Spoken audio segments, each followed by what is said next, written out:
আমরা সকলেই সচেতন আছি। আমরা অনেক কষ্টের বিনিময়ে এই নির্বাচনের পথে এসেছি। আমরা এই সুযোগটাকে কোনো ক্রমে হাতছাড়া করব না।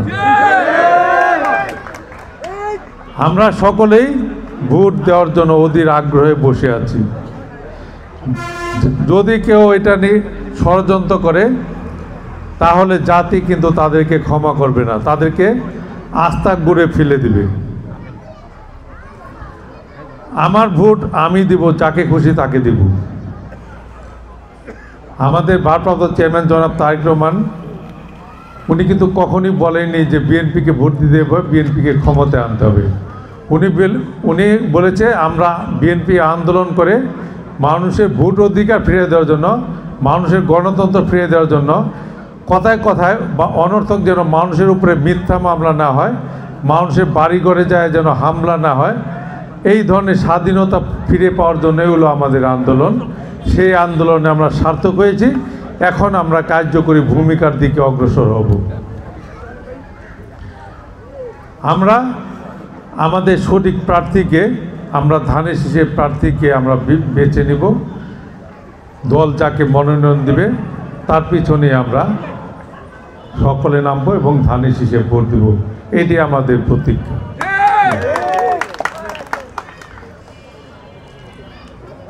আজকে আমরা সকলে একত্রিত হয়েছি ভোট দেওয়ার জন্য, চক্রান্তকারীদের রোখার জন্য।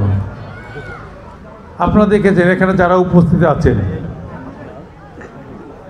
বিনা অন্যায় বা কোনো রকম দোষ না করেও কিন্তু আপনাদের প্রচুর মামলা খেতে হয়েছে।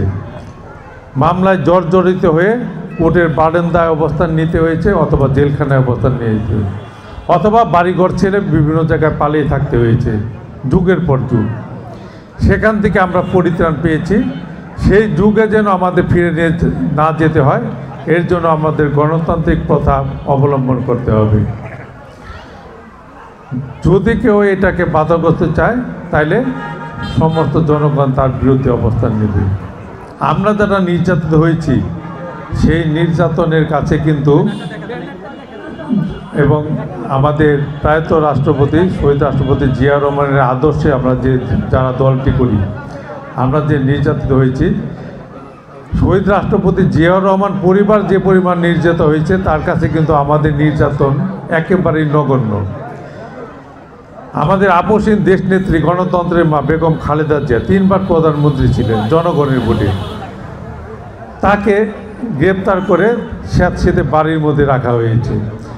এই দেশের জন্য দেশনেত্রী বেগম খালেদা জিয়া তার স্বামীকে হারাইছে, তার ছোট সন্তানকে হারাইছে। আরেক সন্তান জনাব তারেক রহমান 17 বছর যাবৎ 111-এর নির্যাতিত হয়ে কোমরের হাড় ভেঙে সে বিদেশে অবস্থান করছে 17 বছর যাবৎ। মানে এত বড় স্যাক্রিফাইস পৃথিবীর ইতিহাসে কেউ কখনো করতে পারে না জিয়া পরিবার যেটা করেছে। সুতরাং সেই পরিবারের প্রতি শ্রদ্ধা রেখে আমরা বলতে চাই যে আমরা এই দেশটা আমাদের, এই দেশের মাটি আমাদের। আপনারা এখানে অনেকে এই দেশের জন্য যুদ্ধ করেছেন। এই যুদ্ধকালীন সময়ে অনেকে কিন্তু দেশের বিরুদ্ধেও যুদ্ধ করেছে, সেটা ব্যক্তি হোক আর দলগতভাবেই হোক। এই 71-এর মুক্তিযুদ্ধে যারা দেশের বিরুদ্ধে অবস্থান নিয়েছে, যারা আমাদের উপর গুলি চালাতে বা পাক বাহিনী যে আমাদের লক্ষ লক্ষ ভাই বোন মাদের গুলি করে হত্যা করেছে, আমাদের লক্ষ লক্ষ মা বোনের ইজ্জত নষ্ট করেছে, এতে যারা সহায়তা করেছে তারা কিন্তু আবারও বিভিন্ন ছলে বলে কৌশলে ধর্মের ব্যবসা করে, ধর্মের নাম ভাঙিয়ে তাদের সাথে যোগ দিলে ভেস্তে যাওয়া যাবে, এই ধরনের ছলনাময়ী কথা বলে তারা মানুষকে ভোলানোর চেষ্টা করছে। আমরা যেন তাদের সেই সমস্ত কথায় কান না দিয়ে আমরা মুসলমান হিসাবে আল্লাহর উপর বিশ্বাস রেখে, যার যার ধর্ম তার ঈশ্বরের উপর, আল্লাহর উপর, ভগবানের উপর বিশ্বাস রেখে আমরা একজনকে বিশ্বাস করব। বেহেশত দুজকের হিসাব হলো আল্লাহর কাছে, এখানে মানুষের কাছে সেই সুযোগ নেই।